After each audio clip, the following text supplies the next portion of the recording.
Brighty of the Grand Canyon by Marguerite Henry. So here we are at the next chapter, Caged Over the Colorado. There's no picture there. The wind blew in the little gusts in the tunnel and worked through the dampness of Brighty's coat. He felt the chill against his skin and shivered. The man mistook the shaking for fear. "Ha!" His voice made a ghastly whine in the tunnel. "You're scared. You're no angel. You're a scared devil, and I can whoop a scaredin." Stooped like some monster ape, he advanced slowly toward Brighty, long arms dangling below his knees. Brighty stiffened. He did not dare edge out of the tunnel backward. It would mean falling to his death. He turned around, but the dark hulk leaped at him and with a sudden motion flung a belt around his neck. In panic, Brighty tried to toss his head free, but the ceiling of the tunnel was too low. He felt the belt buckle jerk into place and saw the gold teeth grinning at him. Then a hard, flat hand boxed him across the ears. "Now, you bony broomtail," the ghostly voice said, "I'll break that sassy, free spirit of yours." Planting himself against the entrance of the tunnel, Irons unwound one of his puttees and made a cinch around Brighty's barrel. He tied 2 heavy bags of ore to the cinch and then stood back, coldly eyeing the weighted figure. "You came just like I whistled for you. With 2 bagfuls of samples to show in town, I'll find grub takers. A dime a dozen. Now, broomtail, the law'd never look for a man to cross the river on a day like this, eh?" And he got behind the burrow, pushing. Anxious to get away, Brighty ducked his head and came out of the tunnel into a narrow sill of rock. Terror caught at him. The river had risen until it nearly reached the sill. The cottonwood ladder had been washed away. He and the man were standing on a ledge that was no more than a scar in the face of a cliff. There was only one way to go. The sill of rock led to a catwalk, and this in turn led to a brow-like platform where a cable spanned the river, carrying the cage to the opposite shore. Brighty, with the man following close behind, made his way up the cliff. His pack scraped against the wall at each cautious step. The storm tore at him, and only the anchor of heavy ore held him to the narrow trail until he came to the platform. Below him he saw the river, heaving boulders from its bed, grinding and crashing them together, and tossing along whole trees with roots upturned, like bony arms waving for help. The wind was in league with the river, whipping the cable back and forth, shaking the cage like some wildcat with its prey. Jake Irons seemed to gain power from the elements. With great long sweeps of his arms, he worked the cable, pulling the cage in toward the platform. At sight of the oncoming thing, Brighty reared up on his hind feet, but the man was cat-quick, grabbing him, choking him with the belt, while the cage went hurtling back to the center. With one vice-like hand on Brighty, he ripped off his shirt and tied it over the burro's head as a blindfold. Then with savage strength, he worked the cable again, bringing the cage back into the landing.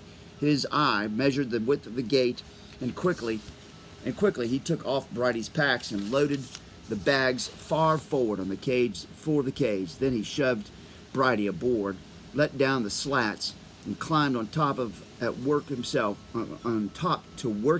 and his captive across. As the cage began zooming down the cable, a wild dread seized Brighty. He couldn't see. He couldn't breathe. He flung his head up, grabbing the shirt in his teeth, biting it, ripping it open, and then in a flash he saw he was boxed in a tiny barred prison. The prison was more to be feared than the river. He kicked wildly at the bars, but only a few splintered, and the wind carried them off like matchsticks. There's no knowing how Brighty wheeled around in that tiny space, yet he did, and with a mighty leap he was over the gate, but the belt around his neck caught on a stud post, and there he hung, suspended over the river, his body thrashing wildly to free itself. Up on his perch, Jake Irons clung to the framework in desperation, trying to keep from being pitched into the current.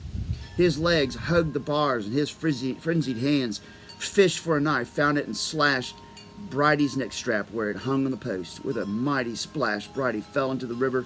His body sank for a long moment while the raging waters wrenched off his cinch and swirled him round and round. He struggled against the waves, but cruel eddies kept pulling him down. He tried to keep his nose above water. He gulped for air. It stank with the odor of dead fish, but he sucked it into his lungs and felt his body rise. He gulped again. He swam a stroke or two and again drew in the foul air. A floating limb struck him across the neck, then glanced off as if it had met its match. He grappled and swam his way toward a boulder, clawed for footing, but it was slippery with mud, and he slid back into the water. Now the river was driving silt into his coat, weighting him down, and weariness was heavy in him too. On the bank he saw a lone beaver eyeing him forlornly. How far to that shiny eye? 2 breaths away, a dozen. He fixed on the eye as on a goal and swam toward it. Against the brown flood and the driftwood, wave after wave slapped him down, but his body seemed made of rubber, bouncing up to the surface again. Maybe it was that shiny eye pulling him up out of the river, guiding him like a beacon, or maybe it was his great lungs developed in climbing canyon walls. Whatever it was, from deep within, Brighty drew one mite more of strength, and now he was scrambling up up on the beaver's rock, gasping for air. When his side stopped heaving, he shook his coat, spraying mud over his furry little savior. Then he tossed his head.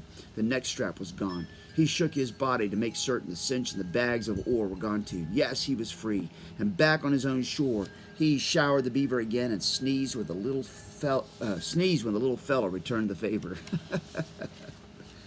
Wow, that was scary. The battle scars of freedom. The narrow shore lay wet and snagged with uprooted trees and broken rock. Brighty wanted to roll, but there was no room. It was the wind that finally dried his coat. It chilled his body, too, so that he shivered violently. Yet a fever burned in him, and he was hot and cold at the same time. The beaver had long since deserted him, and he felt lonely in the wind. Finally, he crumpled into a little heap among the drift and fell into a heavy sleep. Black night came, and gray morning. Stiffly, Brighty got up, and his gaze climbed the north wall until it met the sodden sky, where was the white boundary of snow. Where? Oh, by the way, here's the picture. Where was the white boundary of snow? Where? He blinked solemnly under his heavy eye shade. It had been there the last time he had looked. A solid fence of white. Now it was gone, and up yonder, up over the rim, was refuge. He tried his legs, and they moved woodenly over the masses of drift, moved slowly toward Bright Angel Creek. Today there was no friendly babble to the creek. It was angry and dirtied by the storm, and Brighty floundered across it, struggling against the rushing current. His tail, too, was spoiled. New rock piles and twisted trees got in his way as he shuffled aboard. The shaking came and went, and he could hear his breath whine in his lungs. Toward noon, a warm April sun came out, steaming the rocks and drying the slopes. Exhausted by the constant crossings of the creek, he stopped once to rest and roll on a patch of sand that fringed it. But instead of a nice, tingly feeling, he noticed only that the sand got into his nose and throat, and the cough that followed hurt deep inside him.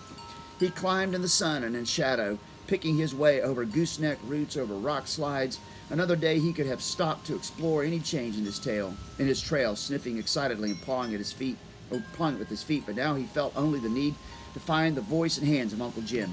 He climbed blindly on, stumbling often, but always some unseen force lifted him bodily, and on he went, his stubby legs working up and up the wilderness of the cliffs. A cactus of spine hooked into his ankle, but even the pain did not stop him. His head low, he trudged with all the power of his will, and when he coughed, it blew the dirt ahead of him.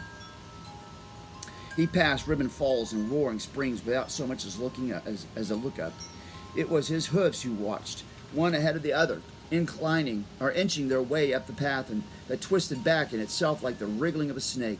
All day he went without drinking, until at last he saw tiny cups of snow in the timber beside the trail. He wet his lips in one cup and another. Then he shifted his feet again and limped on until he was over the rim. No bucks or does or little spotted fawns were there to welcome him. Slowly, silently, he moved along the forest aisle to Uncle Jim's meadow. The sun was dipping down over Buckskin Mountain when he finally looked through the window of the cabin. Uncle Jim, with a pup in his arms, was feeding it milk from a spoon. Brighty tried to bray, but the sound that came was the merest sob. He watched sickly while the feeding went on, and then he was seized with a fit of coughing. Before the spasm was over, the cabin door flew open, and Uncle Jim, with the pup in his pocket, stood squinting at his miserable, mud-caked visitor. "Brighty, you?" he whispered in unbelief. He walked around the dejected creature, examining him on all sides.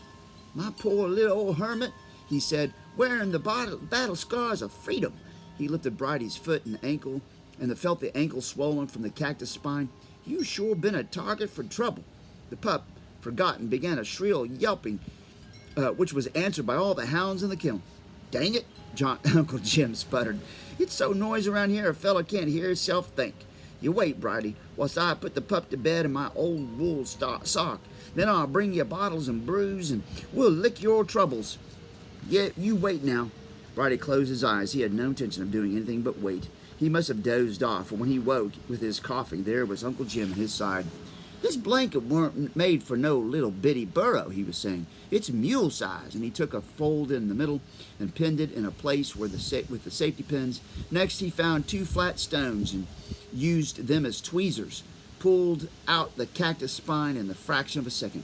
There, he said, one thorny in the flesh is gone.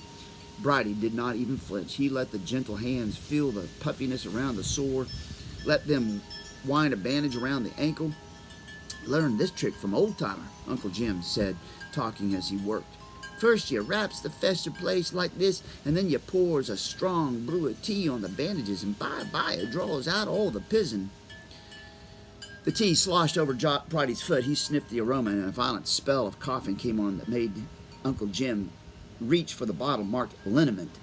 With firm strokes, he rubbed the liquid on Brighty's throat from ear to ear. Hot, ain't it?